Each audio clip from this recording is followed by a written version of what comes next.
Hi everyone, welcome back to my channel. My name is Catherine and this is Raspberry Reads.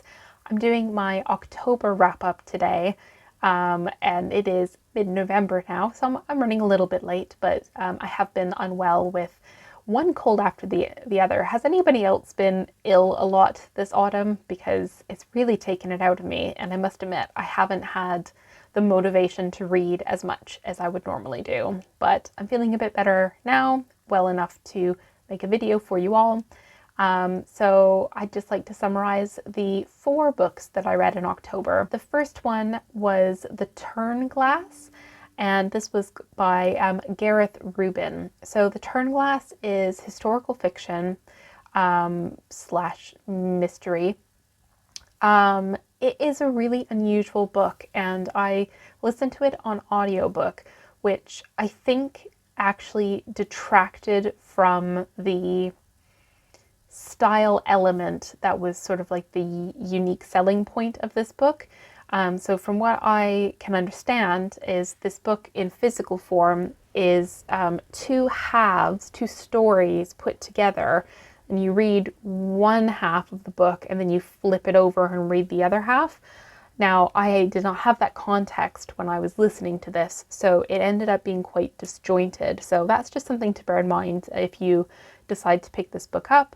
You will get a different experience if you decide to listen to it on audiobook. But The Turnglass, the first book, is set in the late 1800s in England, and it's about a young doctor named Simeon, and he ends up going to visit some relatives in Essex, and his one relative, who's a priest, is dying, and he thinks that the priest thinks that he's been poisoned. So he then believes that his sister-in-law Florence has been poisoned, and this is not spoiling it. I'm actually referring to the synopsis on Goodreads to refresh myself. But so Florence is imprisoned within the house. So she was declared mentally insane after killing her husband, so the priest's brother, and is now kept in a glass-walled cage, I guess, within the priest's library. Through the book, you find out why it is, the mystery of why it is Florence has come to be imprisoned there, and that the story that is presented is very different from the reality. So that part of the book, that half of The Turnglass, I really enjoyed. I thought it was quite atmospheric. It was great to read at this time of year. I connected with the characters. I was very intrigued by the character of Florence, and I liked the mystery element of it. However, that then, I would say, abruptly finishes, and you go on to a very tangential story having to do with like a notebook. So there's a notebook in the 1880s that Florence has, which is written in diary form in past tense, that was written in the future in the 1330s. So that's how these 2 stories connect, but that's really the only way in which they connect, without giving any spoilers. So then the second half of the book is set in the 1930s in California, and the synopsis says that there's a celebrated author, Oliver Took, who's the son of a state governor, and he's found dead in his writing hut in the Turnglass house, referring to the title. So his friend Ken doesn't believe that Oliver would have taken his own life, and so there's some investigations about the mystery behind this death, and it then relates back to Florence and being in the asylum. So there are parallels and sort of interconnecting storyline themes throughout these 2 books, but I did struggle to see the connections, the flow of the connections, let's say. So it was a good book. I gave it 3 stars. And I think it would have been a 4-star read if it had just been left with the 1880s story. In my opinion, I connected more with that story than the one set in California.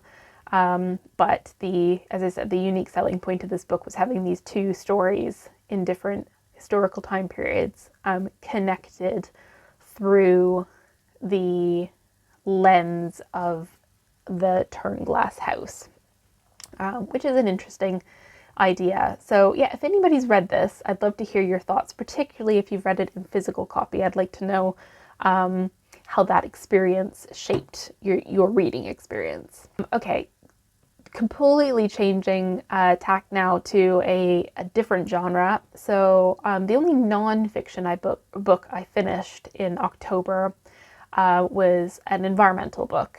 This is called Environomics: How the Global Economy is Going Green by Dharshini David.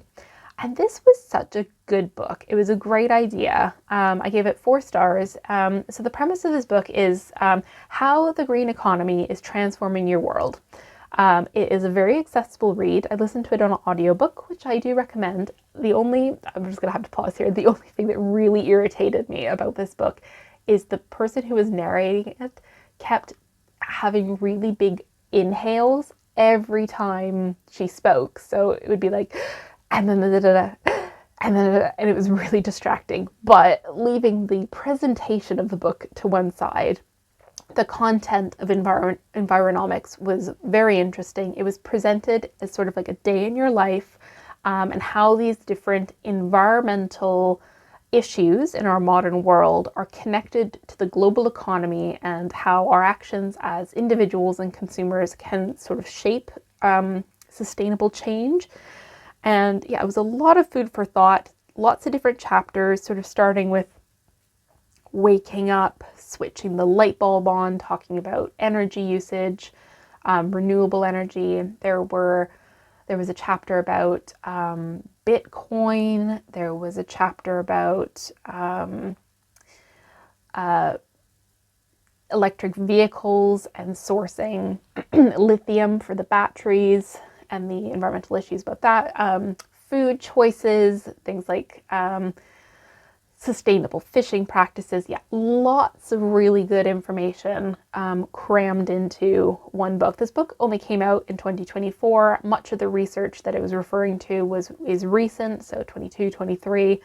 But yeah, I think it was a really useful read. And you don't have to be an expert at all in sustainability or the environment or economics to understand what the author was trying to say. So yeah, this book is up there with one of my top recommended nonfiction books for the year.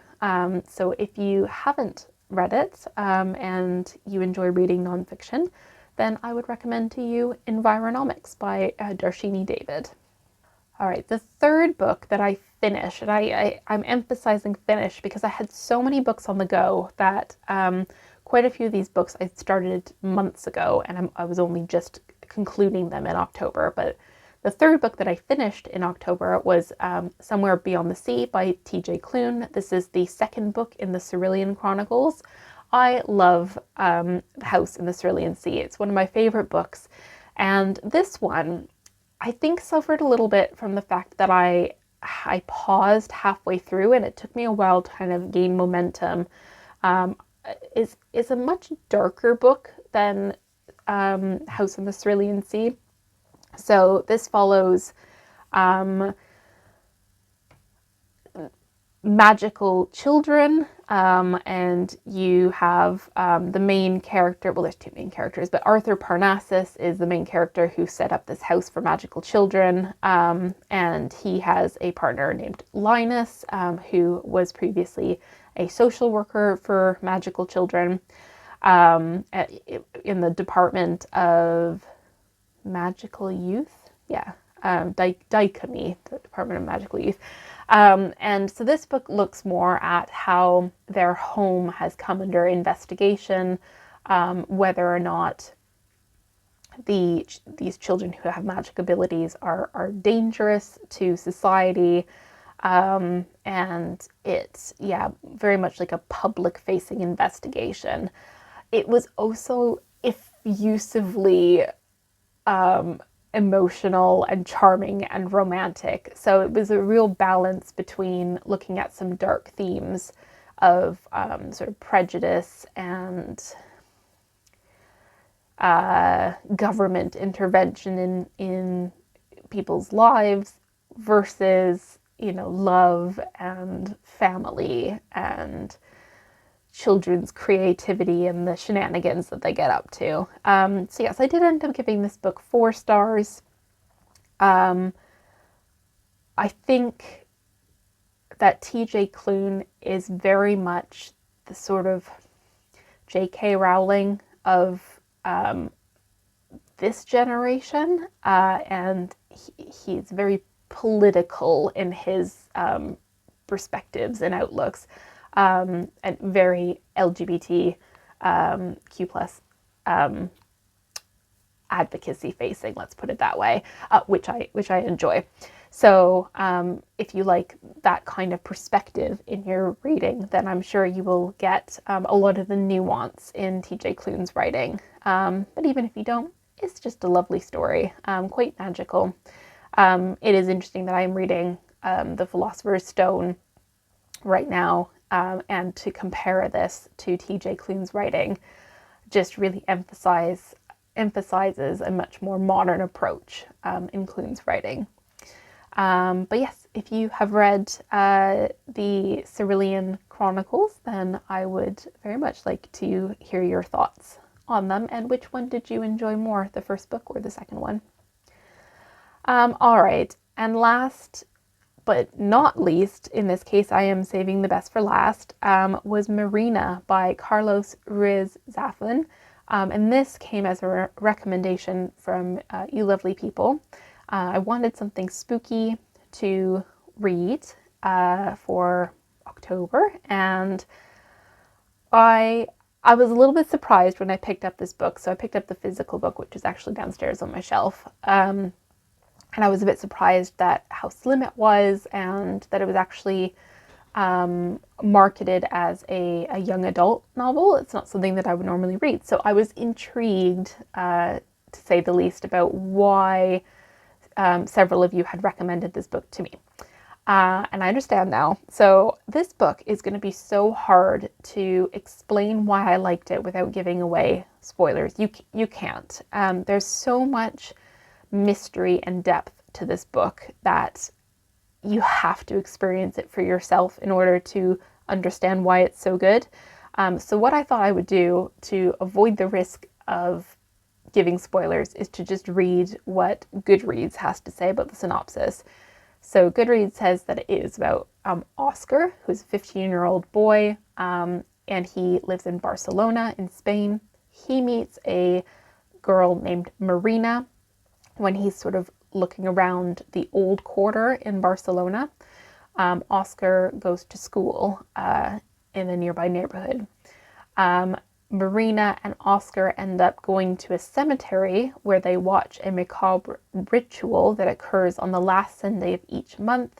At exactly 10 o'clock in the morning, a woman shrouded in a black velvet cloak descends from her carriage to place a single rose on an unmarked grave.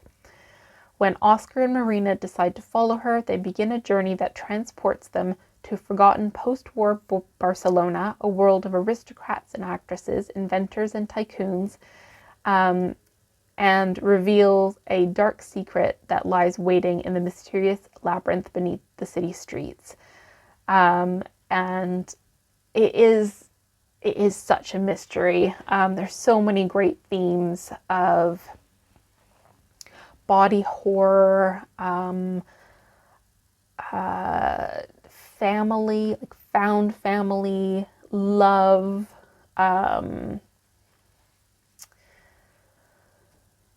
like misunderstanding people. It was a really beautiful story, easy to read. This was published quite a while ago in 1999, but I could tell why it's a bestseller and has stood the test of time. The genres, it's mystery, but also very gothic, and I would say that there's a horror element to this as well.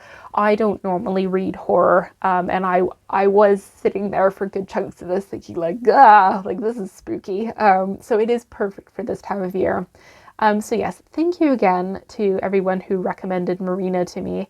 I can always tell that a book is in good favor with me when I decide to keep a copy on my bookshelf. I tend to just pass books on, but Marina is one that I would like to reread at some point. So it's got a prized place on my bookshelf now. Yeah, so I only finished 4 books, but I'm really happy with those. It was a good mix of genres, mix of star ratings, so currently halfway through November, and I'm making good progress on The Lincoln Highway by Amor Toves. I've got 2 more weeks to go until I need to have finished that book for my book club discussion. I am really enjoying it. It is a chunky book, but it's easy to read, very gentle and reflective, and well-developed characters. So sort of the book sort of takes you by the hand and transports you back to these characters' lives. I also finished reading, and I'll talk about this in a wrap-up for November, but I finished reading Wakenhurst by Michelle Paver, and I also finished the audiobook of Wolf Hall by Hilary Mantel, which surprised me. I was surprised at how quickly I got through that, so I'll talk about those in a future video. And then I'm currently reading, in addition to The Lincoln Highway, I'm also partway through an audiobook by Smriti Ravindra. This is The Woman Who Climbed Trees. It's an Indian historical fiction, sort of coming of age book. And I am reading Guild by Raven Kennedy, which is a romantasy book, listening to that. Yeah, so lots of really good books on the go. And other than that, I think I've wrapped up sufficiently. So that just leaves me to say that I hope you're all doing well. I hope you're enjoying whatever it is that you're reading, and I will see you soon in a new video. Take care. Bye.